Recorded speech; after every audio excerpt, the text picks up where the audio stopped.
കണ്ട വാർത്തകളുടെ ഒരു അപ്ഡേഷൻ കൂടി വരുന്നുണ്ട്. PSCയിലെ ശമ്പള വർധനയ്ക്ക് സർക്കാർ മുൻകാല പ്രാബല്യം നൽകില്ല. ചെയർമാന്റെയും അംഗങ്ങളുടെയും ശമ്പള വർധനയ്ക്ക് 2025 മുതൽ മാത്രമാണ് പ്രാബല്യമുള്ളത്. 2016 മുതൽ പ്രാബല്യം നൽകിയാൽ വലിയ സാമ്പത്തിക പ്രതിസന്ധി ഉണ്ടാകുമെന്ന് മന്ത്രിസഭയുടെ വിലയിരുത്തൽ വരികയാണ്. പ്രശാന്ത് കൃഷ്ണ ചേരുന്നുണ്ട്.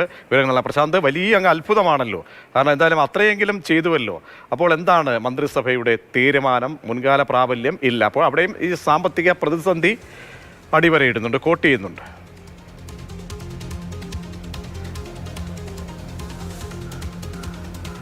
പ്രതീഷ്, PSC ചെയർമാൻ്റെയും അംഗങ്ങളുടെയും ശമ്പള വർധന കണ്ണി തള്ളിയിരിക്കുന്ന ജനത്തിന് അത്രയെങ്കിലും ആശ്വാസം എന്ന് പറയാൻ മാത്രമേ ഇപ്പോൾ കഴിയുകയുള്ളൂ. കാരണം ഈ PSC ചെയർമാനും അംഗങ്ങൾക്കും അവർക്ക് ശമ്പള വർധന മുൻകാല പ്രാബല്യം വേണം എന്ന ആവശ്യമടക്കമാണ് മുന്നോട്ട് വെച്ചത്. അതായത് 2006 അവസാനമായി പരിഷ്കരിച്ചത്. 2016 വരെയാണ് കാലാവധി. 2016 മുതലുള്ള ശമ്പള പരിഷ്കരണം വേണമെന്ന ആവശ്യമാണ് സർക്കാരിൻ്റെ മുന്നിലേക്ക് വെച്ചത്.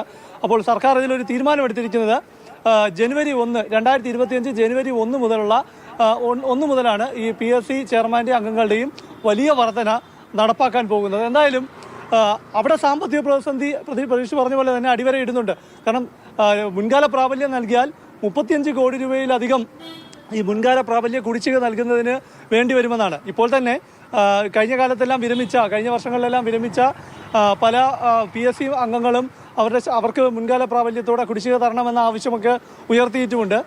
അത്തരം പലരും രംഗത്ത് വന്നിട്ടുമുണ്ട്. എന്തായാലും ഈ പകലന്തിയോളം കഷ്ടപ്പെട്ട് അവർക്ക് നിത്യജീവിതം മുന്നോട്ട് കൊണ്ടുപോകുന്നതിന് വേണ്ടി പണം കിട്ടാൻ, അല്ലെങ്കിൽ ശമ്പളം കൂട്ടിക്കിട്ടാൻ, കുടിശ്ശിക കിട്ടാൻ വേണ്ടി ഭരണസിരാ കേന്ദ്രത്തിന് മുന്നിൽ വന്ന് വെയിലത്ത് കൈ നീട്ടിയിരിക്കേണ്ട അവസ്ഥയിലാണ് സാധാരണക്കാരായുള്ള ജനങ്ങൾ.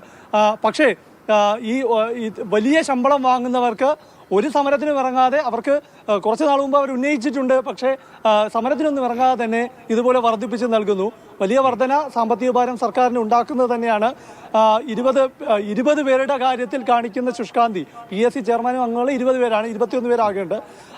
അവരുടെ കാര്യത്തിൽ കാണിക്കുന്ന ശുഷ്കാന്തി ഈ സാധാരണക്കാരായുള്ള പാവപ്പെട്ട ജനങ്ങൾ കാണിക്കുന്നില്ല എന്ന ചിന്ത പ്രശാന്ത് കൃഷ്ണ ഇടപെടുന്നത്. കാരണം വെച്ചാൽ വലിയ അത്ഭുതമൊന്നും ഇല്ലാത്ത വാർത്തയാണ്. കാരണം വെച്ചാൽ വലിയ വാർത്തയായിട്ടൊന്നും തോന്നുന്നില്ല. കാരണം മുൻകാല പ്രാബല്യമില്ല, പക്ഷേ ഈ പറഞ്ഞ രീതിയിൽ വാരിക്കോരിയുള്ള ശമ്പളം നൽകുന്നു എന്ന് മാത്രമുള്ളത് കൊണ്ട് ഇടപെടുകയാണ്. ഇപ്പോൾ നമ്മോടൊപ്പം അതിഥികളായി ഒരുപാട് പേര് ചേരുന്നുണ്ട്. അതിഥികൾ ആദ്യം ശ്രീലത, ആശാ വർക്കർ, ഈ സെക്രട്ടേറിയറ്റിന് മുൻപിൽ കഞ്ഞിവെച്ച് സമരം ചെയ്യുന്ന പാവങ്ങളുടെ ഇടയിൽ നിന്നുള്ള ശ്രീലതയിലേക്ക് ആദ്യം പോകാൻ തോന്നുന്നു. ശ്രീലത, നിങ്ങളൊക്കെ തന്നെ സമരം തുടങ്ങുകയാണ്. അപ്പോൾ ആരോഗ്യമന്ത്രി പറഞ്ഞുവല്ലോ, നിങ്ങൾക്കൊക്കെ വാരിക്കോരി എന്തൊക്കെയോ തരികയാണെന്നാണ് ആരോഗ്യമന്ത്രിയുടെയൊക്കെ വാക്കുകളിൽ നിന്നും കേൾക്കുന്നത്. കാരണം ഇന്ത്യയിൽ ഏറ്റവും കൂടുതൽ നല്ല ശമ്പളം തരുന്ന സംസ്ഥാനം എന്നൊക്കെയാണ് പറഞ്ഞു കേൾക്കുന്നത്. നിങ്ങളുടെ അവസ്ഥ എന്താണ് ശ്രീലത? ഞങ്ങളുടെ അവസ്ഥ ഇപ്പോൾ ഏറ്റവും ഒരു പരിതാപകരമായ രീതിയിൽ വന്ന് നിൽക്കുകയാണ്. ഞങ്ങൾക്ക് 7000 രൂപ കൊണ്ട് ഇന്നത്തെ ഈ കേരളത്തിൽ ഞങ്ങൾക്ക് ജീവിക്കാൻ പറ്റുമോ? ഇന്നത്തെ ഈ സാധനത്തിൻ്റെ വില കയറ്റാൻ കാരണം ഈ 7000 രൂപ കൊണ്ട് ഇന്ന് ഈ സമൂഹത്തിൽ ജീവിക്കാൻ പറ്റാത്തൊരു സാഹചര്യത്തിലാണ് ഞങ്ങൾ ആശാവർക്കർമാർ. അപ്പം ഞങ്ങൾ ചെയ്യുന്ന ജോലിയുടെ ഒരു കൊണിശം കൂലി പോലും ഞങ്ങൾക്ക് കിട്ടുന്നില്ല. അപ്പം ഞങ്ങളുടെ ഓണററി വർദ്ധിപ്പിക്കുക എന്നുള്ളതാണ് ഞങ്ങളുടെ ആദ്യത്തെ. 7000 രൂപ എങ്ങനെയാണ് ഇപ്പോൾ കിട്ടുന്നത്? 7000 രൂപ നമ്മുടെ അക്കൗണ്ടിലാണ് വരുന്നത്. അത് ഓണറേറിയമായിട്ടാണ് നമ്മുടെ അക്കൗണ്ടിൽ വന്നുകൊണ്ടിരിക്കുന്നത്. അതിപ്പോൾ 2 മാസത്തെ ഞങ്ങൾക്ക് കുടിശ്ശികയാണ്. ഈ മാസക്കണക്കനുസരിച്ചൊന്ന് പറയാമോ? ജോലി ചെയ്യണമെങ്കിൽ എങ്ങനെ മാസക്കണക്ക് നിങ്ങൾക്ക് ഇപ്പോൾ കിട്ടുന്നത് ഇപ്പോൾ എന്ന് കിട്ടി? ഇനി എത്ര കുടിശ്ശിക? അപ്പോൾ അതിൻ്റെയൊക്കെ എന്താണ് അതിൻ്റെ ശരാശരി തുക? അത് സംബന്ധിച്ചൊന്ന് കുറച്ചുകൂടി ഡീറ്റെയിൽ ആയിട്ടൊന്ന് പറയാമോ? ഡീറ്റെയിൽ എന്ന് പറഞ്ഞാൽ ഞങ്ങൾക്ക് ഈ 7000 രൂപ അവർ തരുന്നത് കുറച്ച് ക്രൈറ്റീരിയയുടെ പുറത്താണ് ഈ പൈസ തരുന്നത്. അത് ഒരു മാസത്തിൽ നമ്മുടെ ഡ്യൂട്ടിയിൽ ഏതെങ്കിലും നമ്മളൊന്നും ചെയ്തില്ല എന്നുണ്ടെങ്കിൽ നമ്മുടെ 700 രൂപ അവർ വെട്ടിക്കുറയ്ക്കും. അപ്പം നമുക്ക് ആ ക്രൈറ്റീരിയ, നമ്മുടെ ആവശ്യമെന്ന് പറഞ്ഞാൽ നമ്മുടെ ഓണറേറിയം വർദ്ധിപ്പിക്കുക, 2 ഞങ്ങളുടെ ജോലി ഭാരം കുറയ്ക്കുക. ഞങ്ങൾക്കതാണ് അത്യാവശ്യം. അതുപോലെ ഞങ്ങൾ എല്ലാവരും 45, 50, 55 വയസ്സുള്ളവരാണ്. അപ്പോൾ ഈ പ്രായത്തിൽ ഞങ്ങൾക്ക് ഇനി ശമ്പളം കൂട്ടി തന്നില്ല, ഇവരെന്ന് കൂട്ടാനാ? അപ്പം ഒരു കാരണവശാലും ഞങ്ങൾക്ക് പുറകോട്ട് പോകാൻ പറ്റത്തില്ല. ഞങ്ങളുടെ ശമ്പളം കൂട്ടി തന്നേ പറ്റൂ. ഇത് സെൻട്രൽ ഗവൺമെന്റിന്റെ കൂടി പങ്കാളിത്തമുണ്ടല്ലോ. ഇന്ത്യയിൽ ഏറ്റവും നന്നായിട്ട് ഗംഭീരമായിട്ട് നിങ്ങളെ പോറ്റുന്നുണ്ട് എന്നാണ് ആരോഗ്യമന്ത്രി പറയുന്നത്. അപ്പോൾ ആരോഗ്യമന്ത്രിയുടെ ആ വാക്കുകളെ നിങ്ങൾ എങ്ങനെയാണ് കാണുന്നത്? നമുക്ക് വാഗൊണ്ട് എന്ത് വേണമെങ്കിലും സംസാരിക്കാമല്ലോ. നാക്കിന് ലൈസൻസ് ഇല്ലല്ലോ. അപ്പം നമുക്ക് എന്ത് വേണമെങ്കിലും ആർക്ക് വേണമെങ്കിലും സംസാരിക്കാം. പക്ഷേ ജോലി ചെയ്യുന്ന ഞങ്ങളും ഈ ശമ്പളം കിട്ടുന്ന ഞങ്ങൾക്കും പറയാനുള്ളതല്ലേ ഞങ്ങൾ ഈ പറഞ്ഞുകൊണ്ടിരിക്കുന്നു ഇന്ന് 11 ദിവസമായിട്ട്. വല്ലാത്ത അവസ്ഥയാണല്ലേ, കഷ്ടപ്പാടാണല്ലേ, ഒരുപാട് പേരുണ്ട്. കാരണം എനിക്ക് നിങ്ങളെയൊക്കെ കാണുമ്പോൾ, കാരണം നിങ്ങളെ ശ്രീലത, എൻ്റെ അനുഭവം ഞാൻ പറയുകയാണ്. ഞാനൊക്കെ കോവിഡ് പിടിച്ച് കിടക്കുന്ന സമയത്ത് ആരും അടുക്കത്തില്ലല്ലോ. നമ്മുടെ അയൽവക്കത്തെ ആളുകൾ പോലും അടുക്കാത്ത സമയത്ത് എൻ്റെ അനുഭവം തന്നെയായിരിക്കും പ്രിയപ്പെട്ട പ്രേക്ഷകർക്കുമുള്ളത്. ഒരു വ്യത്യസ്ത അനുഭവം ഉണ്ടാകില്ല. നിങ്ങളൊക്കെ ഒരുപാട് പേര് വന്ന് ഞങ്ങളുടെ അകത്തേക്ക് മരുന്നുമായും ഭക്ഷണവുമായിട്ടൊക്കെ വന്ന് കരുതലോടെ വന്ന ആളുകളാണ്. അപ്പോൾ വ്യക്തിപരമായിട്ട് എൻ്റെ ഹൃദയം വേദനിക്കുന്ന കാഴ്ചയാണ് നിങ്ങളൊക്കെ ഇങ്ങനെ തെരുവിലേക്ക് നിങ്ങൾക്കൊക്കെ ഇറങ്ങേണ്ടി വരുന്നത് കാണുമ്പോൾ. അപ്പോൾ ഈ മഹാമനസ്കത ഈ ആരോഗ്യമന്ത്രി വാക്കിലെങ്കിലും കൊടുത്തില്ലെങ്കിലും വേണ്ടില്ല. ഈ ആരോഗ്യമന്ത്രി പറയുന്നതെല്ലാം പണ്ട് തൊട്ടേ വിഫലമായിട്ടുള്ള കാര്യങ്ങളാണ്. ഒന്ന് പറഞ്ഞിട്ട് പോകും. അത് എത്രയോ അനുഭവങ്ങൾ നമ്മൾ ചർച്ച ചെയ്തിട്ടുണ്ട്. ഇവരെ വേദനിപ്പിക്കാതെയെങ്കിലും ഇരിക്കണം. കൊടുത്തില്ലെങ്കിലും വേണ്ടില്ല. പൊന്നുകൊണ്ട് പുളിശ്ശേരി ഒരുക്കി കൊടുത്തില്ലെങ്കിലും വേദനിപ്പിക്കാതിരിക്കണമായിരുന്നു. ശ്രീലത, അതുകൊണ്ടാണ് ചോദിച്ചത്. നിങ്ങളുടെയൊക്കെ അവസ്ഥ കുറച്ചുകൂടി ഒന്ന് പറഞ്ഞു കഴിഞ്ഞാൽ, ജീവിക്കുന്ന അവസ്ഥ നമുക്കറിയാം. തുച്ഛമായ ശമ്പളത്തിൽ ജീവിക്കുന്ന ആളുകളുടെയൊക്കെ അവസ്ഥ പരുവപ്പെട്ട അന്തരീക്ഷമല്ല. അതൊക്കെ എത്രയോ നിങ്ങൾക്ക് മക്കളുണ്ട്, വീട്ടിൽ രോഗികളായിട്ടുള്ള കുടുംബാംഗങ്ങളുണ്ടായിരിക്കും. അവരെ കറണ്ട് ബില്ല്, കറണ്ടില്ലാതെ ജീവിക്കാൻ പറ്റത്തില്ലോ. വെള്ളം, കറണ്ട്, ഭക്ഷണം. അപ്പോൾ നിങ്ങളുടെ അവസ്ഥ ഒന്നുകൂടി ഒന്ന് പറയൂ.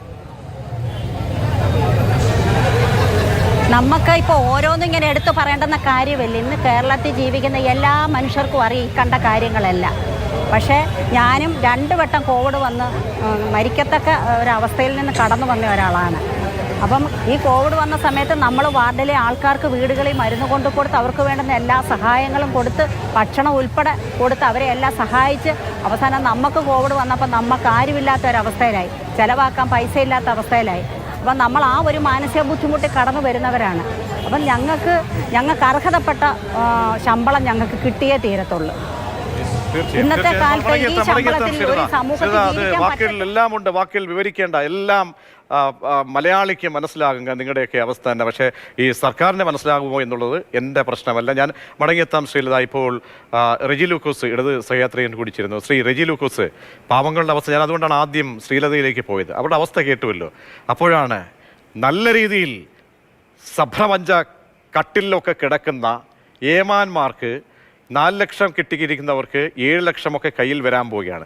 PSC ഉദ്യോഗസ്ഥർക്ക് നൽകിയ ശമ്പളവും അവർക്ക് കയ്യിൽ കിട്ടാൻ പോകുന്ന ശമ്പളത്തിൻ്റെയും തുക. ഡൽഹിയിൽ എന്തൊക്കെയോ അവിടെ സംഭവിക്കുന്നു, എന്തൊക്കെ കേരളത്തിന് വേണ്ടി ചെയ്യുന്നു എന്ന മഹാമനുഷ്യനാണ്. അദ്ദേഹത്തെ ഞാൻ കുറ്റപ്പെടുത്തി. മുണ്ട് മുറുക്കി കൊടുത്തുകൊണ്ട് കേന്ദ്രത്തിലേക്ക് പോകാമെന്ന് പറഞ്ഞ ഈ സർക്കാരിൻ്റെ പ്രയോറിറ്റി ഈ പറയുന്ന, നോക്കൂ, എത്ര ലക്ഷോപലക്ഷം വാങ്ങിക്കുന്ന ശമ്പളം വാങ്ങിക്കുന്ന ഈ പറയുന്ന PSCയിലെ ഉദ്യോഗസ്ഥ ഏമാന്മാർ, ഏറ്റവും കൂടുതൽ ഉദ്യോഗസ്ഥർ വാഴുന്ന ഈ കേരളത്തിൽ അവരോടായിരിക്കണമോ ഈ പ്രയോറിറ്റി വേണ്ടത് സർക്കാരിന് പരിഗണന? അതോ ഈ പച്ചപ്പാവങ്ങളോടാണോ? പറയൂ, താങ്കൾ പറയൂ. അല്ല, നമ്മൾ അതിനകത്ത് വികാരം കൊണ്ട് പറയേണ്ട കാര്യമില്ല. ഞാൻ എന്റെ ഐക്യദാർഢ്യം അവർക്ക് പ്രഖ്യാപിച്ചു, അതിന് വസ്തുതകൾ പറഞ്ഞു കഴിഞ്ഞു. പക്ഷെ ഒരു ഓമനപ്പേരല്ല വേണ്ടത് താങ്കളുടെ ഐക്യദാർഢ്യം എന്ന ഓമനപ്പേരൊന്നും അവർക്ക് വേണ്ട. ആ സർട്ടിഫിക്കറ്റ് ഒക്കെ പണ്ടേ ജനം കൊടുത്തിട്ടുള്ളതാണ്. അങ്ങയുടെ ആ സർട്ടിഫിക്കറ്റ് വേണ്ട. ഞാൻ ചോദിച്ചത് അവരോട് നിങ്ങൾക്ക് പരിഗണന ഉണ്ടോ? അവരോടെന്നല്ല, ഈ പാവപ്പെട്ട ക്ഷേമ പെൻഷൻ ഇല്ലാതെ കഷ്ടപ്പെടുന്ന ആളുകൾ, KSRTCയിൽ ശമ്പളം അറിയാമല്ലോ. അവിടെ കിട്ടുന്ന ശമ്പളം ആർക്കൊക്കെയാണ് കിട്ടുന്നത്? എത്ര പേർക്കാണ് കിട്ടുന്നത്? നിങ്ങളുടെ പ്രകടന പത്രിക എൻ്റെ കയ്യിലിരിപ്പുണ്ട്. നിങ്ങൾ 2016-ലും അതിനുശേഷം 2021-ലും ഇറക്കിയ പ്രകടന പത്രികയിലെ പ്രയോറിറ്റി ലിസ്റ്റ് വായിക്കാൻ സമയമില്ലാത്തതുകൊണ്ട് മാത്രം ഞാൻ വായിക്കാത്തതാണ്. അപ്പോൾ ആ പ്രകടനങ്ങൾ മാത്രമായിരുന്നു എന്ന് തെളിയിക്കുകയാണോ നിങ്ങൾ? അല്ല, ഞാനൊന്ന് പറഞ്ഞ് പൂർത്തിരിക്കട്ടെ. ഞാനിപ്പോ LDF ഒരു CPM-കാരനാണെങ്കിലും എന്റെ ഉള്ളിൽ ഒരു മനുഷ്യരുണ്ട്. അത് സ്വയമേ പറഞ്ഞപ്പോൾ എന്തിനാണ് അവരെ വേറെ രീതിയിൽ വക്രീകരിക്കുന്നത്? ഞാൻ പറയുന്നല്ലോ, ഞാൻ ഈ ഐക്യദാർഢ്യം എന്ന് പറയുന്നത് വെറുതെ അല്ല, അത് കേരളത്തിലെ ജനങ്ങളുടെ മൊത്തം ഒരു വികാരമാണ് പറഞ്ഞത്. അവർക്ക് സാലറി കൂട്ടി കൊടുക്കുന്ന കാര്യത്തിൽ യാതൊരു സംശയമില്ല.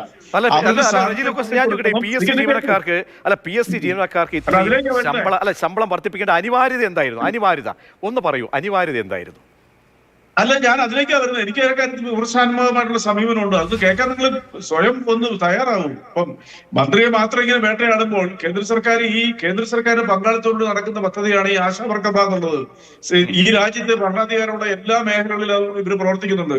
ഈ സർക്കാർ കേരള സർക്കാരിനുള്ള ശത്രുത കൊണ്ട് ഇവരുടെ പണവും തടഞ്ഞു വെച്ചിരിക്കുക. അതും ജനാറിയണ്ടേ? അതൊന്നും നീതീകരണമല്ല ഈ പാവങ്ങളുടെ കാര്യത്തിൽ. ഞാനത് അടിവരിട്ട് പറഞ്ഞു. ഇനി PSC മെമ്പർമാരുടെ കാര്യം. PSC മെമ്പർമാരുടെ കാര്യത്തില് സത്യം പറയുകയാണെന്നുണ്ടെങ്കിൽ ഇന്ത്യയിലെ ഏറ്റവും അനീതി നടക്കുന്ന കേരളത്തിലാണ്. ഇപ്പൊ ഞാൻ ഉദാഹരണം പറയാം. ഉമ്മൻചാണ്ടി സർക്കാരിന്റെ കാലത്താണ് 21 അംഗങ്ങൾ PSC ചെയർമാൻ ഉൾപ്പെടെയുള്ള വർദ്ധിച്ചു കൊടുത്തത്.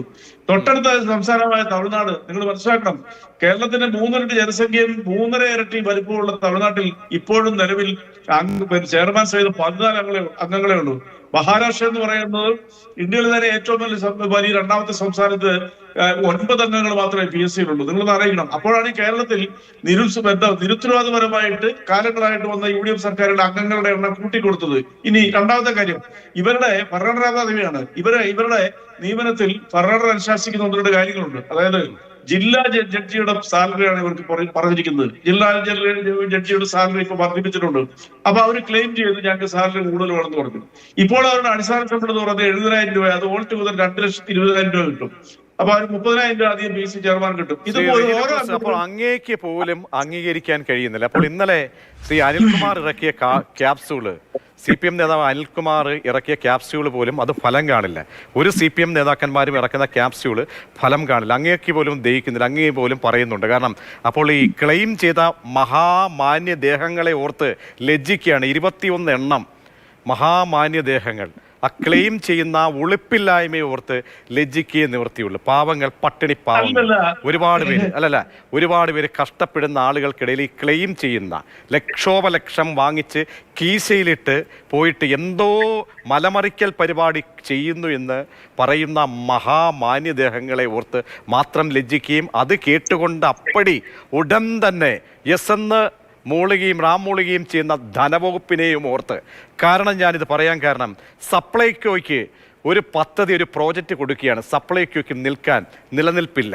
അവിടെ കരാറുകാർക്ക് കൊടുക്കാനുള്ള പൈസ, അത് ഫണ്ടിലേക്ക് കഴിഞ്ഞ ബജറ്റിൽ ചോദിച്ചപ്പോൾ നൽകിയ ആ ധനമന്ത്രിയും ആ ധനവകുപ്പും നമ്മുടെ മുന്നിലുണ്ട്. അപ്പോൾ പ്രയോറിറ്റി, അതാണ് പ്രശ്നം. ഞാൻ മടങ്ങിയെത്താം. ശ്രീ ഷാബു പ്രസാദ്, എന്ത് കേൾക്കുന്നു ഷാബു പ്രസാദിനെ ഇപ്പറയുന്ന ഈ മഹനീയമായിട്ടുള്ള ആ സാലറി സ്ലിപ്പ് കിട്ടിയിട്ടില്ല, ആ സാലറി പ്രോജക്റ്റും ഡൽഹിയിലിരിക്കുന്ന മഹനീയനായ വ്യക്തി തോമസ് മാഷ്, നമ്മുടെയൊക്കെ അടുത്ത സുഹൃത്താണ്, തോമസ് മാഷിനുള്ള ദ്രുതഗതിയിലുള്ള വർധന, വക്കീലന്മാർക്കൊക്കെ തന്നെ കീശയിൽ നല്ല ശമ്പളം കിട്ടാൻ പോകുന്നുണ്ട്. ഒപ്പം ശ്രീലത എന്ന പരമപാപം ഒരു സ്ത്രീ കൂടി ഈ ചർച്ചയിലുണ്ട്.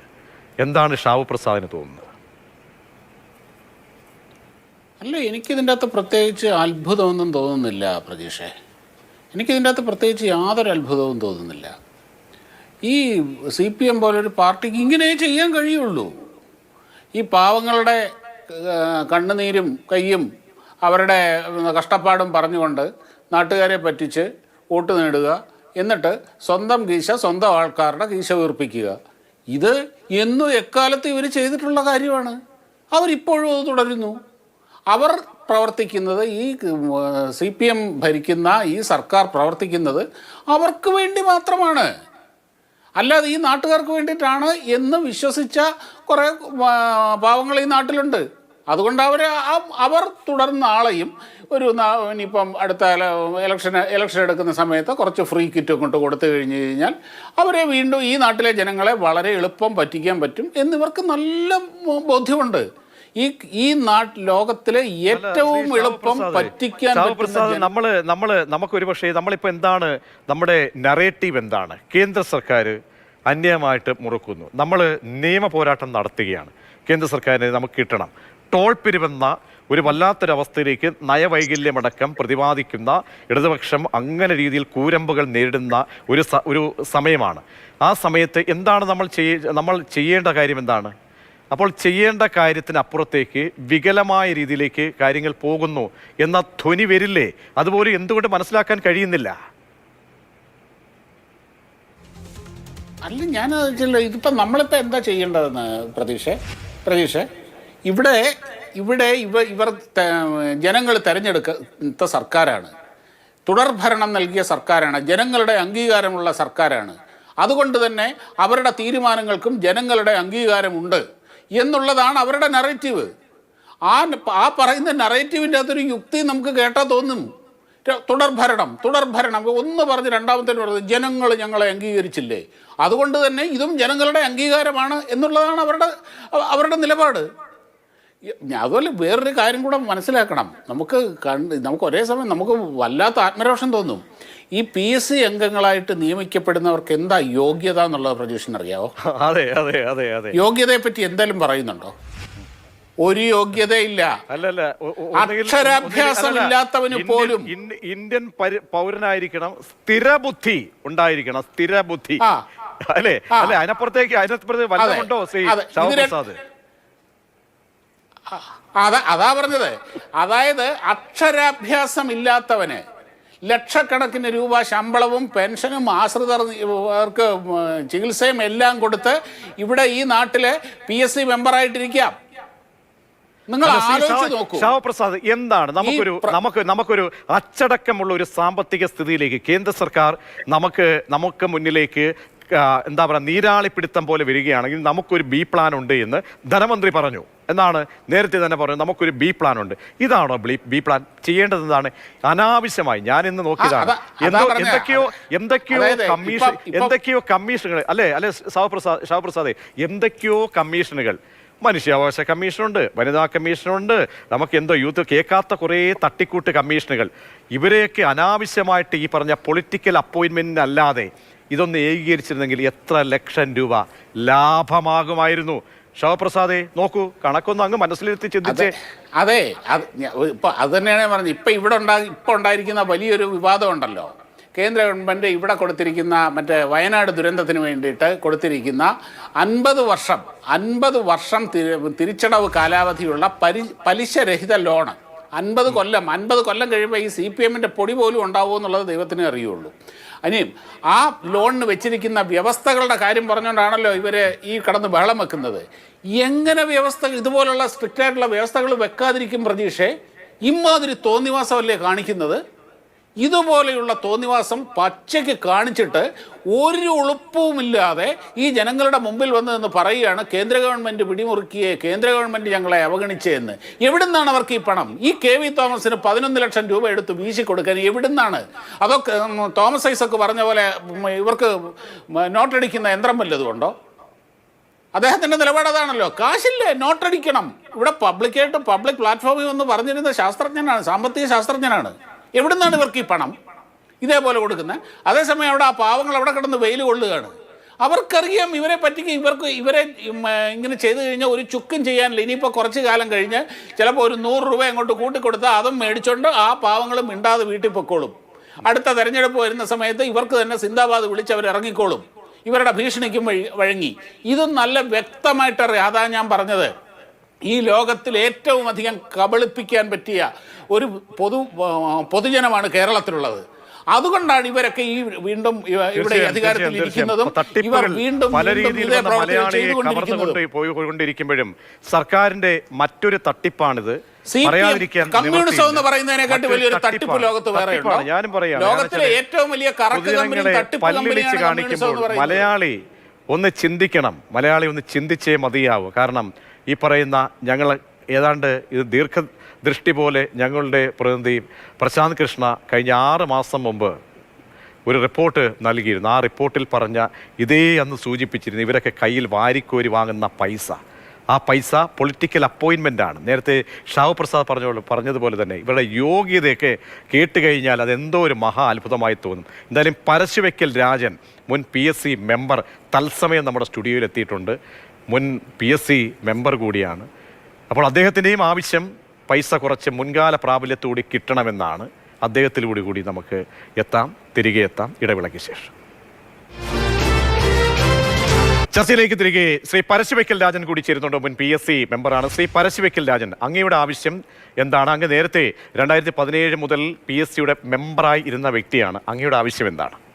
സാർ, ഇവിടെ ചർച്ചയിൽ പ്രധാനമായിട്ടും കേട്ടത് PSCയിലെ വിദ്യാഭ്യാസ യോഗ്യതയെക്കുറിച്ചാണ് ഇവിടെ പറഞ്ഞത്. ആ ഒരു കാര്യത്തിൽ എനിക്ക് ആമുഖമായിട്ട് പറയാനുള്ളത്, ഇന്ത്യയുടെ ഭരണഘടന ആർട്ടിക്കിൾ 316(1) അത് പ്രകാരമാണ് കേരളത്തിൽ PSC അംഗങ്ങളെ നിയമിക്കുന്നത്. നമുക്കറിയാം, ഇന്ത്യൻ പ്രസിഡന്റ്, ഇന്ത്യയിലെ പാർലമെൻറ്റ് അംഗങ്ങൾ, അതുപോലെ തന്നെ ഗവർണർമാർ, ഇങ്ങനെയുള്ള ഭരണഘടനാ സ്ഥാപനങ്ങളിൽ നിയമിക്കപ്പെടുന്ന ആളുകളുടെ വിദ്യാഭ്യാസ യോഗ്യത പ്രത്യേകിച്ച് പറയുന്നില്ല. എന്ന് പറഞ്ഞാൽ അത് നിയമിക്കപ്പെടുന്നവർക്ക് അതിന് അനുയോജ്യമായ ആളുകളെ അതാത് കാലങ്ങളിൽ ഇരിക്കുന്ന സർക്കാർ അത് പരിശോധന നടത്തി ഗവർണേഴ്സാണ് ഇതിന് നിയമന ഉത്തരവ് നൽകുന്നത്. ഇതാണ് നമ്മുടെ നിലവിലുള്ള വ്യവസ്ഥ. അപ്പോൾ മറ്റ് ഭരണഘടനാ സ്ഥാപനങ്ങളിൽ ഇത് തന്നെയാണ് നടക്കുന്നത്. അപ്പോൾ അതിലൊരു കാര്യം പ്രത്യേകിച്ച് എടുത്ത് പറയാൻ ഞാൻ ആഗ്രഹിക്കുന്നത്, PSC എന്ന് പറയുന്നത് ഈ പറഞ്ഞതുപോലെ പൊളിറ്റിക്കൽ നിയമനം എന്ന് പറഞ്ഞുകൊണ്ട് ആരെയും അവിടെ നിയമിക്കാൻ കഴിയില്ല. അവിടെ നമ്മൾ ഓരോ മേഖലകളിൽ പ്രാഗൽഭ്യം തെളിയിച്ച ആളുകളുടെ സേവനം അവിടെ ആവശ്യമാണ്. പ്രത്യേകിച്ച് ഡോക്ടർമാർ, എഞ്ചിനീയർമാർ, അതുപോലെ തന്നെ കമ്പ്യൂട്ടർ ടെക്നിക്കൽ നോളജുള്ള ആളുകൾ, അതുപോലെ തന്നെ സർവീസ് സെക്ടറിൽ നിങ്ങൾക്കറിയാം, കേരളത്തിലെ മുഴുവൻ ഡിപ്പാർട്ട്മെൻറ്റിൻ്റെയും റൂൾസ് അവസാനമായി ഫ്രെയിം ചെയ്യുന്നത് PSCയിലാണ്. അപ്പോൾ ആ PSCയിൽ റൂള് ഫ്രെയിം ചെയ്യുമ്പോൾ പരശുവയ്ക്കൽ രാജൻ, PSCയുടെ മേന്മയെ കുറിച്ചൊന്നും ഒരു കുറവോ അല്ലെങ്കിൽ കുറച്ച് കാണിക്കലോ ഇല്ല. ഞാൻ പറയട്ടെ, ഞാൻ ആ നിലപാട് സ്വീകരിച്ചുകൂടി ആ ചർച്ചയ്ക്ക് ഇനി പ്രസക്തി ഇല്ലെന്ന് കൂടി പറയണം. ഞാൻ ചോദിക്കട്ടെ, ഈ പരശുവയ്ക്കൽ രാജൻ, അങ്ങ് ഈ 2017 മുതൽ 21 വരെ ജോലി ചെയ്ത അല്ലെങ്കിൽ PSC മെമ്പറായി ജോലി ചെയ്ത വ്യക്തിയാണ്. താങ്കളടക്കം ആവശ്യപ്പെട്ടിരിക്കുന്നത് മുൻകാല പ്രാബല്യത്തോടുകൂടി ഞങ്ങൾക്കും ഇത്തരത്തിലുള്ള ആനുകൂല്യം വേണമെന്നാണ്. അതിന്റെ അത് എന്തിന്റെ അടിസ്ഥാനത്തിലാണ് പറയുന്നത്? അങ്ങനെ ഒരു ക്ലെയിം ചെയ്യുന്നത്? സാർ, അത് ഈ ആർട്ടിക്കിൾ ഞാൻ നേരത്തെ പറഞ്ഞു, 316(1) പറയുന്നത് PSC അംഗങ്ങളായി നിയമിക്കപ്പെടുന്നവരിൽ പകുതിയിലധികം അംഗങ്ങൾ ഒഫീഷ്യൽ മെമ്പേഴ്സ് ആയിരിക്കണം. ഒഫീഷ്യൽ മെമ്പേഴ്സ് എന്ന് പറയുമ്പോഴത്തേക്കും സെൻട്രൽ ഗവൺമെന്റിലോ സ്റ്റേറ്റ് ഗവൺമെന്റിലോ 10 കൊല്ലത്തിൽ കുറയാത്ത സർവീസുള്ള ആളുകളെ അവിടെ നിയമിക്കാൻ പാടുള്ളൂ. അപ്പോൾ സാധാരണ രീതിയിൽ 50%, ഇപ്പോൾ ഞാൻ മനസ്സിലാക്കുന്നത് 60-70% ആളുകൾ സർവീസിൽ നിന്ന് വന്ന ആളുകളാണ്. അപ്പോൾ ഈ ആളുകൾ 40 വയസ്സിലോ 42 വയസ്സിലോ 45. ശ്രീ പരശുവയ്ക്കൽ രാജൻ, ഒരു കാര്യം ചോദിച്ചോട്ടെ, അങ്ങേക്കൊക്കെ മാന്യമായ ശമ്പളം ഉണ്ടായിരുന്ന വ്യക്തിയല്ലേ? അത്യാവശ്യം ഒരു മാസം അങ്ങേക്ക് ചോദിക്കുന്നത് ശരിയല്ല. പക്ഷേ എങ്കിലും കാരണം അത് തുറന്നു പറയാനുള്ള അങ്ങയുടെ മാന്യത. അപ്പോൾ പക്ഷേ ഞാൻ ഇത്രയും ഒരു സന്നിഗ്ധ ഘട്ടത്തിലായതുകൊണ്ട് ചോദിക്കുകയാണ്, ഒരു മാന്യമായ ഒരു വേതനം കയ്യിൽ കിട്ടിയിരുന്ന ഒരു മെമ്പർ ആയിരുന്നില്ലേ താങ്കൾ? അല്ല സാർ, ഞാൻ പറഞ്ഞുതരാം സാർ. അപ്പോൾ അതിൻ്റെ അകത്ത് 2 കാര്യങ്ങൾ ഞാൻ പറഞ്ഞു. ഒന്ന്, 2016 ഞാൻ 2017 വന്ന ഒരാളാണ്. പക്ഷേ 2019 ഇവിടെ സ്റ്റേറ്റ് കമ്മീഷൻ നടത്തി സ്റ്റേറ്റ് ജീവനക്കാർക്ക്. അവിടെ നമ്മളെ സംബന്ധിച്ചുള്ള സെൻട്രൽ പാരിറ്റിയാണ് നമുക്ക് ബാധകമായിട്ടുള്ളത്. മാത്രമല്ല, ഈ ജുഡീഷ്യൽ ഓഫീസേഴ്സിന്റെ ശമ്പള പരിഷ്കരണവുമായിട്ട് in par with judicial officers എന്നാണ് ഞങ്ങളെ ശമ്പള പരിഷ്കരണത്തിൽ പറഞ്ഞിട്ടുള്ളത്. പരശുവയ്ക്കൽ രാജൻ, ഞാൻ ചോദിക്കട്ടെ, ഈ അടിസ്ഥാന ശമ്പളം കാണുമല്ലോ, അതിനപ്പുറത്തേക്ക് DA അടക്കം മറ്റ് അലവൻസ് എല്ലാം ഉൾപ്പെടെ താങ്കൾക്ക് എന്തായാലും കുറഞ്ഞ 2 ലക്ഷം രൂപ ഒരു മാസത്തിൽ കിട്ടുമായിരുന്നല്ലോ. സാർ, തെറ്റാണ് സാർ. ഞങ്ങളെ അല്ലേ പോട്ടെ, 1 ലക്ഷം പോട്ടെ, 1 ലക്ഷം. സാർ, നമുക്ക് 2 ലക്ഷം രൂപ ശമ്പളം കിട്ടിയാൽ സാർ അതിൽ 60,000 രൂപ നമ്മൾ ടാക്സ് കൊടുക്കണമായിരുന്നു. 60,000 രൂപ 30% ഞങ്ങൾ ടാക്സ് കൊടുക്കുന്നു. എന്നിട്ട് എല്ലാ രീതിയിലുള്ള സാർ, നമുക്ക് സ്വന്തമായിട്ട് വാഹനമില്ല. വാഹനം നമ്മൾ ലോൺ എടുത്ത് മേടിച്ചിട്ട് അതിൻ്റെ ലോൺ ഇപ്പോഴും നമ്മൾ റീപേയ്മെന്റ് നടത്തിക്കൊണ്ടിരിക്കുകയാണ്. സാറിന് നിങ്ങൾ ചർച്ച ചെയ്യുമ്പോൾ ഇതിന്റെ യാഥാർത്ഥ്യം PSC മെമ്പേഴ്സ് എങ്ങനെ വരുന്നു? സാറിന് നമ്മുടെ ഡോക്ടർമാരും എഞ്ചിനീയർമാരും നമ്മുടെ ഇപ്പോഴത്തെ ചെയർമാൻ എന്ന് പറയുന്നത് എഞ്ചിനീയറിംഗ് കോളേജിലെ ഹെഡ് ഓഫ് ദി ഡിപ്പാർട്ട്മെന്റ് ആയിരുന്ന ആളാണ്. അപ്പോൾ അദ്ദേഹം ഇന്ന് അവിടെ തുടർന്നിരുന്നെങ്കിൽ ഇതിനേക്കാൾ ശമ്പളം അദ്ദേഹത്തിന് കിട്ടുമായിരുന്നു UGCയിൽ. അപ്പോൾ ഈ കാര്യങ്ങളൊക്കെ തന്നെ നമ്മൾ ചർച്ച ചെയ്യപ്പെടുന്നില്ല. നമ്മൾ ഈ ആനയെ കണ്ടതുപോലെ നമ്മൾ ചർച്ച ചെയ്യാണ്. നിർബന്ധിതമായിട്ട് വന്നതാണോ? നിർബന്ധിച്ച് ഇങ്ങനെ ആരെങ്കിലും കൊണ്ടുവന്നതാണോ? നിർബന്ധിച്ചല്ല സാർ, അത് സർക്കാരിനെ സംബന്ധിച്ചിടത്തോളം ഞാൻ നേരത്തെ പറഞ്ഞതുപോലെ ഓരോ മേഖലയിലുള്ള ആൾക്കാരുടെ സേവനം അവിടെ ആവശ്യമാണ്. അല്ല, പരശുവയ്ക്കൽ രാജൻ സാറേ, നിർബന്ധിച്ച് ഇങ്ങനെ പുഷ് ചെയ്ത് കൊണ്ടുവന്നതാണോ? വന്നേ പറ്റുള്ളൂ, അങ്ങനെയൊന്നും വന്നതല്ലോ. അല്ല സാർ, ഇതൊരു ഭരണഘടനാ സ്ഥാപനമാണ്. അപ്പൊ അതിന്റെ മഹത്വം പറയുന്നത് വെച്ചാണെങ്കിൽ മറ്റെവിടെയോ പോയി പണിക്ക് പോയിരുന്നെങ്കിൽ അതിനേക്കാട് മഹാത്ഭുതമായി പൈസ കിട്ടും.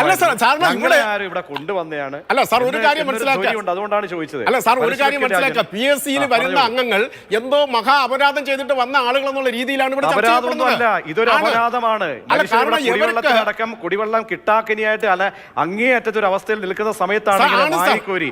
ഞാൻ ചോദിക്കട്ടെ പരശുവെക്കൻ രാജൻ, അങ്ങ് നിങ്ങളിപ്പോ ക്ലെയിം ചെയ്യുന്നത് എന്താണ്? 2016 മുതൽ അതേ രീതിയിൽ ഞങ്ങൾക്കും കിട്ടണം മാന്യത വേണ്ട, ഉളുപ്പ് വേണ്ട സാറേ. ആണ് സാർ, അതിനകത്ത് ന്യായമുണ്ട് സാർ. മറ്റെല്ലാ വിഭാഗ ജീവനക്കാരുടെയും ശമ്പളം പരിഷ്കരിക്കുമ്പോൾ അതിന് മുൻകാല പ്രാബല്യം കൊടുത്തിട്ടുണ്ട്. കാരണം നമുക്ക് 2006 ശമ്പളം പരിഷ്കരിച്ചതിന് ശേഷം 2016 വരേണ്ടതാണ്. അപ്പൊ അവിടെ ജുഡീഷ്യൽ കമ്മീഷൻ പാവങ്ങളുടെ പട്ടിണിയാണ്, ഇവിടെ പട്ടിണിയാണ് ആളുകൾക്ക്. ഇവിടെ നമ്മൾ ആർക്കും കൊടുക്കുന്നില്ല പറയുന്നില്ല. അംഗൻവാടി ജീവനക്കാരുടെ കാര്യം പരിഹരിക്കണം. മരുന്ന് വാങ്ങിക്കാനില്ല, ക്യാൻസർ പേഷ്യന്റ്, കിഡ്നി പേഷ്യന്റ് വലയുകയാണ്. അവിടെയാണ് ഉളുപ്പ് വേണ്ടേ, ഒരു ഉളുപ്പ് വേണ്ടേ, ഒരു ഉളുപ്പ് വേണ്ടേ പരശുവെക്കൻ രാജൻ? അങ്ങ് ഞാൻ ചോദിക്കട്ടെ, അങ്ങൊരു പാർട്ടി, അങ്ങയുടെ പാർട്ടി ഏതായിരുന്നു? അങ്ങൊരു എന്തായാലും ഏതോ ഒരു പാർട്ടിയുമായി ബന്ധപ്പെട്ട് നോമിനേറ്റ് ചെയ്യപ്പെട്ട ആളായിരിക്കുമല്ലോ. ആ പാർട്ടി ഏതാണ് സാർ? ഇവിടെ നിലനിൽക്കുന്ന അല്ല, ഞാൻ ചോദിക്കട്ടെ, മാത്യു ടി തോമസുമായിട്ട് അല്ല, ആയിക്കോട്ടെ, ഞാൻ ചോദിക്കട്ടെ പരശുവെക്കൻ രാജൻ, മാത്യു ടി തോമസിന്റെ പാർട്ടിയിലായിരുന്നു, മാത്യു ടി തോമസിന്റെ പാർട്ടിയായിരുന്നോ? മാത്യു ടി തോമസിന്റെ പാർട്ടിയാണോ? പരശുവെക്കൻ രാജൻ മാത്യു ടി തോമസിന്റെ പാർട്ടിയാണോ? ആണല്ലോ സാർ. ഞാൻ പാർട്ടി അല്ല, അപ്പോൾ നിങ്ങളുടെ ഐഡിയോളജി എന്താണ്? ഐഡിയോളജി എന്താണ്? എല്ലാ പാവങ്ങളെയും ഒരേ പരിഗണനയോടുകൂടി സോഷ്യലിസ്റ്റ് രീതിയിൽ കാഴ്ചപ്പാടുള്ള ഒരു പാർട്ടി, ആ പാർട്ടിയുടെ മെമ്പറായിട്ടുള്ള അല്ലെ പാർട്ടി നിയോഗിക്കപ്പെട്ട മെമ്പറാണെന്ന് എനിക്കറിയില്ല, നിയോഗിക്കപ്പെട്ട പരശുവെക്കൻ രാജൻ അങ്ങേ ഓർത്ത് ലജ്ജിക്കുകയാണ്. അങ്ങേ ഓർത്ത് ലജ്ജ മാത്രമേ ഉള്ളൂ. എന്റെ 28 വർഷത്തെ സർവീസ് സംഘടനാ പാരമ്പര്യം കൂടി പരിഗണിച്ചുകൊണ്ടാണ് സർവീസ് സംഘടന രംഗത്തുള്ള കാര്യങ്ങൾ, അവിടെ റൂൾസ് അതുപോലെ അന്ന് നിർബന്ധിക്കപ്പെട്ടാണോ ഈ സ്ഥാനത്തേക്ക് വന്നത്? ആരെങ്കിലും അല്ലല്ലോ. നമ്മൾ ഓരോ അപ്പോ മേന്മയുണ്ട്, മഹനീയതയുണ്ട്, വന്നിരിക്കാൻ കൊള്ളാവുന്ന ഒരു സീറ്റാണെന്ന് കരുതിയാണല്ലോ വന്നത്. ആണല്ലോ, ആണല്ലോ തന്നെയാണ്. നമ്മൾ വെറുതെ അല്ല ഇരിക്കുന്നത് സാർ. ഒരു കാര്യം മനസ്സിലാക്കണം, തിങ്കളാഴ്ച കമ്മീഷനുണ്ട്, ചൊവ്വാഴ്ച നമുക്ക് റൂൾസ് ഓരോ കമ്മിറ്റികളുണ്ട്, ബുധൻ വ്യാഴം വെള്ളി 3 ദിവസം ഇന്റർവ്യൂ ഉണ്ട്, ശനിയാഴ്ച ഒരു ദിവസമാണ് DPC ഉൾപ്പെടെയുള്ള കാര്യങ്ങൾ നോക്കാനും ഫയൽ നോക്കാനും നമുക്ക് സമയം കിട്ടുന്നത്. നിങ്ങൾ ഈ മനസ്സിലാക്കേണ്ട ഒരു കാര്യം, ഒരു PSC മെമ്പർ എന്ന് പറഞ്ഞാൽ ഇതൊക്കെ ചെയ്യുന്ന ഒരുപാട് എഫർട്ട് എടുക്കുന്ന പാവങ്ങളുണ്ട് സാറേ. എഫർട്ട് എടുക്കുന്ന പാവങ്ങളുണ്ട്. കോവിഡ് കാലത്ത് ഓരോ വീട്ടിലും അറച്ചുകൊണ്ട് ഓരോ ജീവനും കരുതി, കൈവെള്ളയിൽ കരുതി പാവങ്ങളാണ് ഇരിക്കുന്നത് ഈ സെക്രട്ടേറിയറ്റിന്റെ മുന്നിൽ. സെക്രട്ടേറിയറ്റ് അപ്പൊ നിങ്ങൾ പറയുന്ന മഹാമനസ്കത അതൊന്നും വിളമ്പല്ലേ, കൊണ്ടുവന്ന് വിളമ്പല്ലേ. പാവങ്ങൾ ഞങ്ങളുടെ പ്രയോറിറ്റി, അവർക്ക് പ്രയോറിറ്റി ഇല്ല, ഞങ്ങളുടെ പ്രയോറിറ്റി പാവങ്ങളാണ്. ഈ ഫ്ലോറിലിരിക്കുന്ന ഈ ശ്രീലേഖ അടക്കമുള്ള പച്ച പാവങ്ങളാണ്, അവരാണ് ഞങ്ങളുടെ പ്രയോറിറ്റി. അവളാണ് ഈ പെൻഷൻ വാങ്ങിക്കുന്ന ലക്ഷക്കണക്കിന് ആളുകളാണ് ഞങ്ങളുടെ പ്രയോറിറ്റി. ശ്രീ പരശുവെക്കൽ രാജൻ, അങ്ങേക്ക് ലക്ഷക്കണക്കിന് പൈസയും വാങ്ങിച്ചിട്ട് 16 മുതൽ 2021 വരെ ബാക്കി തുകയും കൂടെ നൽകണമെന്നല്ലേ? ലജ്ജ മാത്രമേ ഉള്ളൂ, ആ വരിക്ക് ലജ്ജ മാത്രമേ ഉള്ളൂ. അതെങ്കിലും സർക്കാർ ഇന്ന് ഉൾക്കൊണ്ടിട്ടില്ലല്ലോ എന്നൊരു മഹാസമാധാനമുണ്ട് ശ്രീ പരശുവെക്കൽ രാജൻ. അല്ലല്ല, എന്റെ പരശുവെക്കൽ രാജൻ, എന്റെ പരശുവെക്കൽ രാജൻ, പാവങ്ങളുടെ കണ്ണീര് നിങ്ങൾ കാണുന്നുണ്ടോ? നിങ്ങളൊരു സോഷ്യലിസ്റ്റ് പാർട്ടിയാണോ? നിങ്ങളുടെ പാർട്ടിയുടെ അക്കൗണ്ടിലാണോ അവിടേക്ക് വന്നത്, മെമ്പർ ആകുന്നത്? ആ പാർട്ടിക്ക് ഒരു വിലയില്ലേ? ആ പാർട്ടി താങ്കളെ ആരാണ് നിയോഗിച്ചത്? ആ പാർട്ടിക്ക് ഒരു ഐഡിയോളജി ഇല്ലേ? ഒരു സോഷ്യലിസം എന്നൊരു കൺസെപ്റ്റ് ഇല്ലേ? ശമ്പളം പരിഷ്കരിച്ചു കൊടുത്തപ്പോൾ ഈ ചർച്ച ഒന്നുമില്ലല്ലോ. അവർക്ക് 2016 എഫക്ട് കൊടുത്തില്ലേ? എന്റെ പരസ്യമൊക്കെ ഞാൻ ചോദിക്കട്ടെ, ഞാൻ ചോദിക്കട്ടെ, നിങ്ങൾ മാന്യമായ രീതിയിലാണോ താമസിക്കുന്നതും ജീവിതം മുന്നോട്ട് കൊണ്ടുപോകുന്നത്? ആണോ? കുഞ്ഞുങ്ങളെല്ലാം ഭദ്രമായിരിക്കട്ടെ, നാട്ടുകാരെല്ലാം കേട്ടോണ്ടിരിക്കുക, നല്ല രീതിയിലല്ലേ നിങ്ങൾ ജീവിതം നയിക്കുന്നത്? ഈ പാവപ്പെട്ട ഇരിക്കുന്ന 7,000 രൂപ കിട്ടിയാൽ കിട്ടി, വേഴാമ്പലിനെ പോലെ കാത്തിരിക്കണം, വേഴാമ്പലിനെ പോലെ വല്ലപ്പോഴും കിട്ടുന്നത് പോലെ കാത്തിരിക്കുന്ന ഒരുപാട് ലക്ഷക്കണക്കിന് ആളുകളുണ്ട്. അവരാണ് ഞങ്ങൾക്ക്, അവര് മതി ഞങ്ങൾക്ക്, അവർക്ക് വേണ്ടിയാണ് ഞാൻ സംസാരിക്കുന്നത്. അവർക്ക് വേണ്ടിയാകണം. ഞാൻ തിരികെ എത്താം ഒരു ഇടവേളയ്ക്ക് ശേഷം. ചർച്ചയിലേക്ക് തിരികെ ശ്രീലത ആശാ വർക്കർ കൂടി ചേരുന്നുണ്ട്. ശ്രീലത, ഇപ്പോൾ ദിവസങ്ങൾ ഓരോന്ന് പിന്നിട്ട് കൊണ്ടിരിക്കുകയാണ്. നിങ്ങൾ വല്ലാത്ത ജീവിത സാഹചര്യത്തിൽ നിന്നും ഇവിടെ വന്ന് ഇങ്ങനെ സെക്രട്ടേറിയറ്റിന്റെ നടയിൽ കാത്തുകെട്ടി കഞ്ഞിയൊക്കെ വെച്ച് കുടിച്ച് പ്രതിഷേധിച്ച് പോകേണ്ട ഒരു അവസ്ഥയിൽ ഏതെങ്കിലും രീതിയിൽ ഒരു ഇടപെടലിനോ ആരെങ്കിലും ബന്ധപ്പെട്ട ആരെങ്കിലും, കാരണം എല്ലാവർക്കും രാഷ്ട്രീയ പാർട്ടി, വിവിധ രാഷ്ട്രീയ പാർട്ടിക്കാർ ആളുകളൊക്കെ ഇതിൽ പ്രവർത്തിക്കുന്നവരാണ്, ആരെങ്കിലും ഒന്ന് വിളിക്കാനോ ഇടപെടാനോ സാധ്യമായ രീതിയിൽ എന്തെങ്കിലും ഒരു ചർച്ചയ്ക്കോ തയ്യാറായിട്ടുണ്ടോ? ഇല്ല, ഞങ്ങൾ 18 വർഷമായിട്ട് ഈ ജോലി ചെയ്യുന്നവരാണ്. ഞങ്ങൾ ഈ കേരളത്തിലെ 14 ജില്ലയിലെ സ്ത്രീകൾ ഇന്ന് ഈ സെക്രട്ടേറിയറ്റിൻ്റെ ഫ്രണ്ടിൽ ഒരു കടൽ പോലെ ഇവിടെ വരണമെങ്കിൽ ഞങ്ങളുടെ ജീവിത സാഹചര്യം എന്താണെന്ന് ഈ സമൂഹം മനസ്സിലാക്കണം. ഞങ്ങൾ ജീവിക്കുന്ന ജീവിത സാഹചര്യം, ഞങ്ങളുടെ കൂട്ടത്തിൽ എത്ര വിധവകളുണ്ടെന്നറിയാമോ? അതുപോലെ ക്യാൻസർ പേഷ്യൻ്റ്, എത്ര ആശാവർക്കർമാർ ക്യാൻസറിന് അടിമകളാണെന്നറിയാമോ? അപ്പം ഞങ്ങളുടെ ജീവിത സാഹചര്യങ്ങൾ കൊണ്ടാണ് ഞങ്ങൾ ഈ സെക്രട്ടേറിയറ്റിൻ്റെ ഫ്രണ്ടിൽ വന്നേക്കുന്നത്. അതിന് ഈ സമൂഹം കാണണം, ഈ മന്ത്രിമാരും എല്ലാവരും കാണണം ഞങ്ങളുടെ ജീവിതം എന്താണെന്ന്. ആരോഗ്യവകുപ്പിൽ പൾസ് പോളിയോ എന്ന് പറഞ്ഞൊരു പരിപാടി വെക്കുന്നുണ്ട്, കുഞ്ഞുങ്ങൾക്ക് പോളിയോ കൊടുക്കുന്നത്. ഈ 2007 കയറിയ ആശാവർക്കർമാർക്ക് 2025 75 രൂപയാണ് ഞങ്ങൾക്ക് ഒരു ദിവസം തരുന്നത്. ഈ എരിപൊരിയുന്ന വെയിലത്ത് 3 ദിവസം ഞങ്ങൾ വർക്ക് ചെയ്യണം, രാവിലെ 8 മണി തൊട്ട് വൈകിട്ട് 5 മണി വരെ. എന്നിട്ട് ഈ പോളിയോടെ പിറ്റേന്ന് 2 ദിവസം രാവിലെ തൊട്ട് ഞങ്ങൾ എല്ലാ വീടുകളും നമ്പർ എഴുതണം. അപ്പോൾ ഈ വെയിലത്ത് പോകുന്ന ഞങ്ങൾക്ക് വെറും 75 രൂപയാണ് ഞങ്ങൾക്ക് തരുന്നത്. ഈ ഇത്രയും വർഷം കൊണ്ടും അതിനൊരു മാറ്റം സംഭവിച്ചിട്ടില്ല. അപ്പം ഞങ്ങളുടെ ക്ഷമയുടെ നെല്ലിപ്പലക കണ്ടതിന് ശേഷമാണ് ഞങ്ങൾ ഈ 2025 ഇങ്ങനൊരു സമരത്തിന് ഇറങ്ങിയിരിക്കുന്നത്. അപ്പം ഞങ്ങൾക്ക് നീതി കിട്ടിയേ പറ്റൂ. കാരണം ഞങ്ങൾ ആ ഒരു അവസ്ഥയിൽ എത്തിപ്പെട്ടിരിക്കുകയാണ്. ഞങ്ങൾക്ക് ആർക്കും ശാരീരികമായി സുഖമില്ലാത്ത സ്ത്രീകളാണ് ഒരുപാട് പേരും. എങ്കിലും നമുക്ക് ഇന്നല്ല നാളെ ഇതിനൊരു മാറ്റം വരുമെന്നുള്ളൊരു വിശ്വാസത്തിലാണ് ഞങ്ങൾ ഇതുവരെ മുന്നോട്ട് പോയിക്കൊണ്ടിരുന്നത്. ഇനി ഇതിനൊരു മാറ്റം വന്നില്ലെങ്കിൽ ഞങ്ങൾ തുടർന്ന് ഈ സമരം മുന്നോട്ട് കൊണ്ടുപോകുക തന്നെ ചെയ്യും. ഇതിനൊരു മാറ്റവും ഇല്ല. കാരണം ഞങ്ങൾ ഇന്നിപ്പോൾ ഈ സമരം ഇന്നിവിടെ തുടങ്ങിയിട്ട് 11 ദിവസമായി. ഈ 11 ദിവസമായിട്ട് ഇതിനൊരു തീരുമാനമാകാതെ ഇപ്പോൾ ഈ PSCക്ക് ശമ്പളം കൂട്ടിയെന്ന് പറയുമ്പോൾ അതിനകത്ത് എന്താണ് എല്ലാവരും മനസ്സിലാക്കുന്നത്?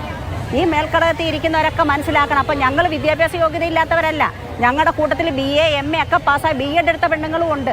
അപ്പോൾ അവർക്ക് വിദ്യാഭ്യാസ യോഗ്യത ഉണ്ടായിട്ടും അവർക്കൊരു സർക്കാർ ജോലി കിട്ടാത്ത അവസ്ഥയിലാണ് അവർ ഈ ജോലി ചെയ്യാൻ കടന്നു വന്നിരിക്കുന്നത്. അപ്പോൾ അത് മനസ്സിലാക്കാൻ കഴിവില്ലെങ്കിൽ, കണ്ണ് തുറക്കുന്നില്ലെങ്കിൽ ഞങ്ങൾ എന്താ ഇനി ചെയ്യേണ്ടെന്ന്? അപ്പം ഞങ്ങൾക്ക് ഇനി നീതി കിട്ടിയേ പറ്റത്തുള്ളൂ. ഞങ്ങൾ ഈ സമരവുമായി ഞങ്ങൾ മുന്നോട്ട് പോകും, യാതൊരു സംശയമില്ല. ഞങ്ങൾക്ക് നീതി കിട്ടിയേ പറ്റത്തുള്ളൂ. അപ്പം അതിനെന്താണെന്നുള്ളൊരു തീരുമാനം ഞങ്ങൾക്ക് അറിഞ്ഞേ പറ്റത്തുള്ളൂ. കാരണം ഞങ്ങളിനി ഇവിടുന്ന് തിരിച്ചു പോകണമെങ്കിൽ, അല്ലെങ്കിൽ ഞങ്ങളുടെ ജീവിതത്തിനൊരു അടിസ്ഥാനമായിട്ട് ഞങ്ങൾക്ക് കാര്യങ്ങൾ മുന്നോട്ട് നീക്കിയില്ലെങ്കിൽ ഞങ്ങൾക്ക് പറ്റത്തില്ല ഇതിന് മുന്നോട്ട് കൊണ്ടുപോകാൻ. ശമ്പളം നാളെ പറഞ്ഞ് ഈ അനുഭാവപൂർണമായ ഒരു ഇടപെടൽ ആരോഗ്യമന്ത്രിയിൽ നിന്ന് കേഴുകയാണ് ആ പാവങ്ങൾ. ശ്രീ റെജി ലൂക്കോസ്, നേരത്തെ ഇവിടെ PSC മെമ്പർ പറഞ്ഞുവല്ലോ, അവരൊക്കെ ചെയ്യുന്നത് മഹനീയമായ വർക്കാണ്, ഞങ്ങളൊക്കെ ചെയ്യുന്നത്. അതിനേക്കാൾ ഏറ്റവും താഴെത്തട്ടിൽ ഗ്രൗണ്ടിലിറങ്ങി ജോലി ചെയ്യുന്ന ഞാൻ അങ്ങേക്കത് വിവരിക്കേണ്ട കാര്യമില്ലല്ലോ. കാരണം നമുക്കറിയാം, നമുക്ക് അനുഭവസ്ഥനാണ് എല്ലാവരും. ഈ ആശാ വർക്കർ പാവങ്ങൾ, അവർ ചെയ്തുകൊണ്ടിരിക്കുന്ന, അവർ ഫോളോ അപ്പ് ചെയ്തുകൊണ്ടേയിരിക്കുന്ന അവരുടെ വർക്ക് സംബന്ധിച്ച്. അപ്പോൾ നേരത്തെ പറഞ്ഞ പരശുവെക്കൽ രാജനും ക്ലെയിം ചെയ്യാൻ ഒരുപാടുണ്ട്. ഈ പാവങ്ങളുടെ ക്ലെയിമിങ് കേട്ടല്ലോ, എവിടെയാണ് അനുകമ്പ ഉണ്ടാകേണ്ടത്?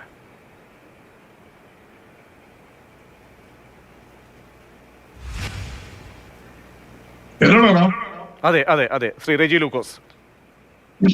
തീർച്ചയായിട്ടും ആ ചോദ്യം വളരെ പ്രസക്തമാണ് പ്രതീക്ഷ. ഞാൻ അതിന് മുമ്പ് ഒരു കാര്യം പറഞ്ഞിട്ടുണ്ട്. എന്റെ പ്രിയപ്പെട്ട സുഹൃത്ത് ഷാവി പ്രസാദ് ഈ ആശാവർക്കർമാരുടെ കാര്യത്തിൽ ഒരുപാട് കണ്ണീരൊഴിക്കും. അദ്ദേഹം മനസ്സിലാക്കേണ്ടത്, അദ്ദേഹം പിന്തുണയ്ക്കുന്ന പാർട്ടിയോട് പറഞ്ഞു, കേന്ദ്ര സർക്കാർ ഈ പാവങ്ങളുടെ തടഞ്ഞു വെച്ചിരിക്കുന്ന 100 കോടി രൂപ എന്ന് റിലീസ് കൊടുക്കാൻ പറയും, എന്നിട്ടാണ് തള്ളിമറിക്കാനായിട്ട്. ഞാൻ ഒരു കാര്യം പറയാം, എന്നെ തടയരുത്. അതായത് നിങ്ങളുടെ സർക്കാരുകൾ ഭരിക്കുന്ന മധ്യപ്രദേശിൽ ഈ ആശാവർക്കർമാരോട് കൊടുക്കുന്ന കൂലി എത്രയെന്നറിയോ? 4500 രൂപ. മധ്യപ്രദേശ് 4500 രൂപ, 3000 രൂപ രാജസ്ഥാനിൽ. അവിടെയും ജീവിക്കുന്ന സ്ത്രീകൾ മനുഷ്യരല്ലേ? ഞാൻ അതുകൊണ്ട് 7000 രൂപ ജസ്റ്റിഫൈ ചെയ്യുന്നതല്ല. നിങ്ങൾ അതിനൊന്നും മുറുകെ എടുത്തിട്ട് എന്നിട്ടാണ് കേരളത്തിൽ. പിന്നെ രണ്ടാമത് അദ്ദേഹം പറഞ്ഞൊരു വാക്ക് എന്നെ അത്ഭുതപ്പെടുത്തി. ഇവരുടെ വിദ്യാഭ്യാസ യോഗ്യത എന്താണ്? PSC മെമ്പർമാരുടെ ഇവർക്ക്. അപ്പൊ PSC എന്ന് പറയുന്നത് കേരളത്തിൽ മാത്രമേ ഉള്ളൂ. PSC എന്ന് പറയുന്നത് ഒരു ഭരണഘടനാ സ്ഥാപന. UPSC സഹിതമുണ്ട്, എല്ലാ സംസ്ഥാനങ്ങളിലും ഉണ്ട്.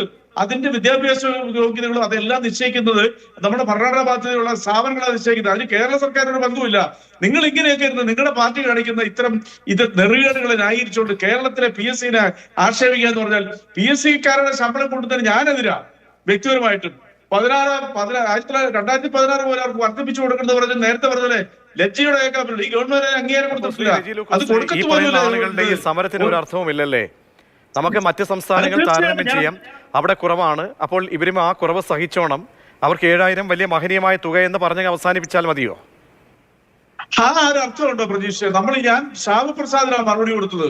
ഷാവു പ്രസാദ് മുതലക്കണ്ണിന് ഒഴിക്കുമ്പോ ഞാൻ മറുപടി വരാൻ ബാധ്യതല്ലേ?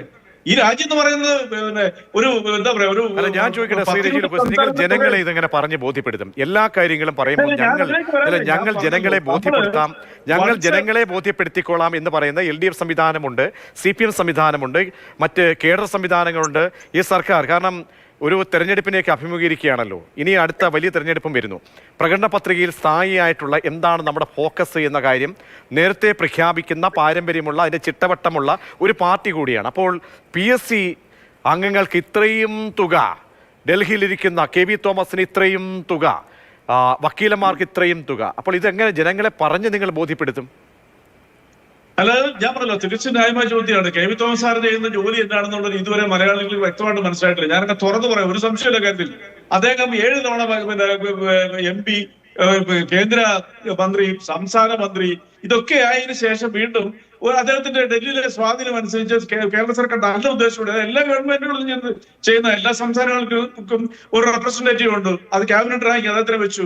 അതേ എന്ത് സേവനമാണ് ഇതിനകത്ത് കേന്ദ്ര സർക്കാരോട് ബന്ധപ്പെട്ട് കേരളത്തിൽ നൽകിയെന്നുള്ളവരും എനിക്കറിയില്ല. എന്റെ അറിവിൽ കാര്യമായിട്ടൊന്നുമില്ല. അദ്ദേഹം ആ പാട് ചെയ്തതായിട്ട് ഞാൻ വാർത്ത കേട്ടിരിക്കുന്നത് ബഹുമാനപ്പെട്ട കേന്ദ്ര ധനമന്ത്രിയായിട്ട് ബഡ്ജറ്റിൽ 3 മാസം ഒരു കൂടിക്കാഴ്ച നടത്തി കാര്യമായ രീതിയിലുള്ള പ്രതികരണമൊന്നും അതിനകത്ത് ഉണ്ടായിട്ട് എനിക്ക് തോന്നുന്നില്ല. ഇനി എന്റെ ഈ രീതിയിൽ ഒരു ക്യാമ്പയിൻ വന്നപ്പോൾ അന്യസംസ്ഥാനങ്ങൾ, പ്രത്യേകിച്ച് കർണാടകയിൽ വരുന്ന ആത്മഹത്യകൾ കൂടുന്നു, ആത്മഹത്യയുമായി ബന്ധപ്പെട്ടൊരു ഇടപെടൽ നടത്തുമെന്ന് പറഞ്ഞു. പക്ഷേ കണ്ടില്ല. മുഖ്യമന്ത്രി ശ്രദ്ധയിൽപ്പെടുത്തുമെന്ന് പറഞ്ഞു, അതും കണ്ടില്ല. അപ്പോൾ ഒരുപാട് ഇടപെടേണ്ട കാര്യങ്ങളുണ്ട്. അദ്ദേഹത്തിൻ്റെ ഇരിക്കുന്ന പദവിക്ക് അദ്ദേഹത്തെ വിമർശിക്കുകയല്ല, കാരണം അദ്ദേഹം എന്ന വ്യക്തിയല്ല. നമുക്ക് നമ്മുടെ പൈസകൾ, പണങ്ങൾ ചൂരുന്ന വഴി നമ്മൾ ഇനിയെങ്കിലും കണ്ടെത്തിയില്ലെങ്കിൽ നമുക്കൊരു ബ്രീ പ്ലാൻ ഉണ്ടാകില്ല. അത് നന്നായിട്ടറിയാവുന്ന ഒരു ധനമന്ത്രിയല്ലേ. ഞങ്ങളൊക്കെ ഇങ്ങനെ പറയേണ്ട കാര്യമുണ്ടോ? നന്നായിട്ടറിയാവുന്ന അങ്ങനെ ഉപദേശക വൃന്ദങ്ങളുള്ള ഒരു സംവിധാനത്തിന് ഇതൊക്കെ മനസ്സിലാക്കാവുന്നേ ഉള്ളൂ സ്ഥായിയായിട്ട്. ശ്രീ റെജി ലൂക്കോസേ, നിങ്ങളുടെ മനസ്സിലാക്കുറവാണ്. കാരണം വെച്ചാല് ക്രൂരമായ രീതിയിൽ സാമ്പത്തികമായിട്ട് ദ്രോഹിച്ചുകൊണ്ടിരിക്കുന്ന ഒരു കേന്ദ്ര സർക്കാർ ഈ സംസ്ഥാന സ്വതന്ത്ര രാജ്യമൊന്നുമല്ല. അതിനെ അതിനെ ഓവർകം ചെയ്തുകൊണ്ട് ഈ സംസ്ഥാനത്തെ മന്ത്രി ബഹുമാനപ്പെട്ട ബാലഗോപാൽ അദ്ദേഹം ഒരു വാചകി വീരനല്ല. പക്ഷെ അദ്ദേഹം നന്നായിട്ട് പ്രവർത്തിച്ചാണ് കേരളത്തിലെ സകല കാര്യങ്ങളും ഒരു പരിക്കുമില്ലാണ്ട് മുന്നോട്ട് കൊണ്ടത്. അപ്പൊ അത് കാണാതെ കണ്ട് നിങ്ങൾ സ്വതന്ത്ര റിപ്പബ്ലിക് പോലെ കേരളത്തിലെ ഭരണകൂടത്തെ കാണുന്നതാണ് നിങ്ങളുടെ ഏറ്റവും വലിയ പ്രശ്നം. അതുകൊണ്ടാണ് നിങ്ങൾ ബഹുമാനപ്പെട്ട പാനലിസ്റ്റുകളൊക്കെ ഈ രീതിയിൽ. ശരി, വ്യക്തമാണ്. ശ്രീ റെജി ലൂക്കോസ്. ഷാവപ്രസാദിലേക്ക് നമുക്ക് സമയം വളരെ കുറവേയുള്ളൂ. ശ്രീ ഷാവപ്രസാദ്, പ്രയോറിറ്റി ലിസ്റ്റ് അതാണ് ഏറ്റവും പ്രധാനപ്പെട്ടത്. അതൊരു ഇടതുപക്ഷത്തെ സംബന്ധിച്ചോളാം. ഞാൻ വേറെ ഒന്നും പറയുകയല്ല. പണ്ടൊക്കെ തിരുത്തൽ ചാലക ശക്തിയായിട്ട് എത്രയോ സംവിധാനങ്ങളുണ്ട്. ഇടതുപക്ഷം, LDF, അതിൻ്റെ വിവക്ഷ വളരെ പ്രധാനപ്പെട്ടതായിരുന്നു. അവിടെ ഒരു CP തിരുത്തൽ ശക്തിയായിട്ട് ഉണ്ടായിരുന്നു. വിളിയം ഭാർഗവ സഖാവിനെയൊക്കെ മനസ്സിലേക്ക് ഓടി വരികയാണ്. വെളിവുള്ള ഒരുപാട് നല്ല നേതാക്കന്മാർ. അപ്പോൾ ചാലകശക്തിയാകേണ്ട ഒരുപാട് പേര്, ചോദ്യങ്ങൾ ചോദിക്കേണ്ട ഒരുപാട് പേരുണ്ടായിരുന്നു. അവരൊക്കെ ഇപ്പോൾ എവിടെയാണ്? ഒരു മന്ത്രിസഭയിൽ പോലും നട്ടെല്ല് നിവർത്തി നിന്ന് നയം എൻ്റെ ഞങ്ങളുടെ ഇതാണ്, പാർട്ടിയുടെ CPയുടെ ഇതാണെന്ന് പറയാൻ നട്ടലില്ലാത്ത കുറേ മന്ത്രിമാരായി പോയല്ലോ ഇവരൊക്കെ എന്ന് നമുക്ക് സഹതപിക്കുകയെ നിവർത്തിയുള്ളൂ. അപ്പോൾ ഇതിലെന്ത് പറയാനാണ് ശ്രീ ഷാവു പ്രസാദ് കൂട്ടിച്ചേർക്കാനായിട്ട്? അല്ല പ്രതീക്ഷേ, നമ്മളൊക്കെ സത്യം പറഞ്ഞു കഴിഞ്ഞാൽ ഇതൊക്കെ നിസ്സഹായതയോടെ നോക്കി നിൽക്കുക എന്നുള്ളതല്ലാതെ ഒന്നും ചെയ്യാൻ കഴിയില്ല. ഒരു ചുക്കും ചെയ്യാൻ കഴിയില്ല. ഇവർക്കത് നല്ല ബോധ്യമുണ്ട്. അതിൻ്റെ അഹങ്കാരത്തിലാണ് ഈ കാണിക്കുന്നതെല്ലാം. പിന്നെ CPI തിരുത്തൽ ശക്തി എന്നൊക്കെ പറഞ്ഞ് എന്താണെന്ന് ഈ CPIയുടെ രാഷ്ട്രീയ പ്രവർത്തനം എന്ന് പറയുന്നത് എന്താ പ്രതീക്ഷേ? ഈ CPMകാരുടെ വായിരിക്കുന്ന തന്തയ്ക്ക് വിളി കേൾക്കുക, AYFകാരൻ്റെ ASFകാരൻ്റെ പണി SFIക്കാരൻ്റെ തല്ലുകൊള്ളുക. ഇതാണ് അവരുടെ ആകെ രാഷ്ട്രീയ പ്രവർത്തനം എന്ന് പറയുന്നത്. CPIക്ക് കേരളത്തിൽ ഒരു രക്തസാക്ഷി ചോദിക്കുന്നതിന് മുമ്പ് ഞാൻ ചിന്തിക്കണമായിരുന്നു. കാരണം ഇവരുടെയൊക്കെ ഈ സിൽബന്ധികളാണല്ലോ, അവരും ഈ പണമൊക്കെ അനുഭവിക്കുന്നവരാണ്. അവരെങ്ങനെ പറയും? അവർക്ക് ലക്ഷങ്ങൾ പോക്കറ്റിലേക്ക് വരികയാണല്ലോ അവർ നോമിനേറ്റ് ചെയ്ത അംഗങ്ങൾക്കൊക്കെ. അത് തന്നെയാണ് പറഞ്ഞത്. ഞാൻ പറഞ്ഞേ ഇതെല്ലാം കണ്ട് ചിന്തിക്കുന്ന ആൾക്കാരെ സംബന്ധിച്ചുള്ള ഇതെല്ലാം കണ്ട് നോക്കി നിൽക്കുക, പരിതപിക്കുക, നമ്മുടെ വിധിയെന്നോർത്ത് സമാധാനിക്കുക എന്നുള്ളതല്ലാതെ വേറെ മാർഗമില്ല. കേരളത്തിലെ ജനം, കേരളത്തിലെ പൊതുബോധം ആ നിലയിലേക്ക് എത്തിക്കഴിഞ്ഞു, ആ നിസ്സഹായതയിലേക്ക് എത്തിക്കഴിഞ്ഞു. അത് ഇവർക്ക് പൂർണ്ണ ബോധ്യമുണ്ട്. ഈ കേരളത്തിലെ ഇപ്പം അടുത്ത തെരഞ്ഞെടുപ്പ് വരുന്ന സമയത്ത് ഇനിയിപ്പോൾ 2026 ഞാൻ പ്രതീക്ഷിക്കുന്നുണ്ട് ഇവർ തന്നെ ഇടതുപക്ഷം തന്നെ അധികാരത്തിൽ തുടരുമെന്ന് തന്നെ ഞാൻ വിചാരിക്കുന്നത്. അതിന് കാരണമുണ്ട്. ഇപ്പോൾ അത് 2025 അവസാനം ആകുമ്പോഴത്തേക്ക് കേരളത്തിലെ ദേശീയപാതയുടെ വികസനം പൂർണ്ണമാകും. ഇത് ഞങ്ങളുടേതാണ് എന്നും പറഞ്ഞുകൊണ്ട് നാട് നീളെ ഫ്ലെക്സ് വെച്ച് ഈ നാട്ടിലെ ജനങ്ങളെ പറ്റിക്കാൻ ഇവർക്ക് കഴിയും. അതേപോലെ തെരഞ്ഞെടുപ്പ് അടുക്കുന്ന സമയത്ത് കുറച്ച് കിറ്റുകൾ കൊടുത്തുകൊണ്ട് ഈ പൊതുജനത്തിനെ പറ്റിക്കാൻ ഇവർക്ക് കഴിയും. അങ്ങനെ ഈ പൊതുജനത്തിനെ പറ്റിക്കാൻ വേണ്ട സർവ്വ നമ്പറുകളും ഇവരുടെ കയ്യിലുണ്ട്. അതുകൊണ്ട് തന്നെ ഈ പറഞ്ഞ പോലെ നമുക്കൊക്കെ ഇങ്ങനെ ചർച്ച ചെയ്തുകൊണ്ട് പോകാം എന്നുള്ളതല്ലാതെ ഒന്നും ഈ നാട്ടിൽ നടക്കാൻ പോകുന്നില്ല. ഈ ആശാവർക്കർമാരുടെ കാര്യത്തിലും ഞാൻ അവരെ നിരാശപ്പെടുത്തുകയല്ല, അവരുടെ പ്രവർത്തന അവരുടെ എഫേർട്ടിനെ കുറച്ച് കാണുകയല്ല, അവരുടെ അവസ്ഥയെ മനസ്സിലാക്കാതിരിക്കുകയല്ല. പക്ഷേ ഇതിൻ്റെ അകത്തൊന്നും വലിയ പ്രയോജനമുണ്ടാകും എന്ന് ഞാൻ വിശ്വസിക്കുന്നില്ല. അതുപോലെ ഇവിടെ നിന്ന് PSC മെമ്പർ എന്ന് പറഞ്ഞാൽ അവസാനമായി അങ്ങേക്ക് കൂട്ടിച്ചേർക്കാനുള്ളത് സാർ ഒരു കാര്യം സാർ, കഴിഞ്ഞ 20 വർഷമായി ശമ്പള പരിഷ്കരണം നടപ്പിലാക്കാത്ത കേരളത്തിലെ ഏക വിഭാഗം എന്ന് പറയുന്നത് PSC. ആ ഒരു കാര്യം മനസ്സിലാക്കണം. 20 വർഷം താങ്കൾക്കുൾപ്പെടെ ശമ്പള പരിഷ്കരണം നടപ്പിലാക്കിയിട്ടുണ്ട്. പക്ഷേ 20 വർഷമായി PSCയിലെ അംഗങ്ങൾക്ക് ശമ്പള പരിഷ്കരണം നടപ്പിലാക്കില്ല. 2006 അവസാനം നടപ്പിലാക്കുന്നത്. അപ്പോൾ അതിൻ്റെ ബേസിലാണ് 2016 എന്ന് പറയുന്ന പ്രാബല്യം. അപ്പോൾ അതുകൊണ്ട് തന്നെ ഈ വിരമിച്ച ജീവനക്കാരെന്ന് പറഞ്ഞ 25 ആളുകളിൽ കുറഞ്ഞ ആളുകളെ ഉള്ളൂ. ഈ 2016 മുതൽ 24 വരെ വിരമിച്ച ആളുകൾ 25 താഴെ അംഗങ്ങളെ ഉള്ളൂ. നിലവിലുള്ള 20 പേർ, ആ 45 പേർക്കാണ് ഈ പറയുന്ന കുടിശ്ശിക. അതാണ് ഈ പറയുന്ന ശമ്പള പരിഷ്കരണത്തിലൂടെ കേരളത്തിലെ മൊത്തം സമ്പദ്ഘടനയെ തകരാറിലാവുന്നു എന്നുള്ള രീതിയിലുള്ള പ്രചരണം നമ്മളെ മാധ്യമങ്ങൾ അറിഞ്ഞോ അറിയാതെയോ ജനങ്ങളുടെ ഇടയിൽ തെറ്റിദ്ധാരണ വരുത്താൻ വേണ്ടി ശ്രമിക്കുന്നുണ്ട്. യഥാർത്ഥ അതല്ല.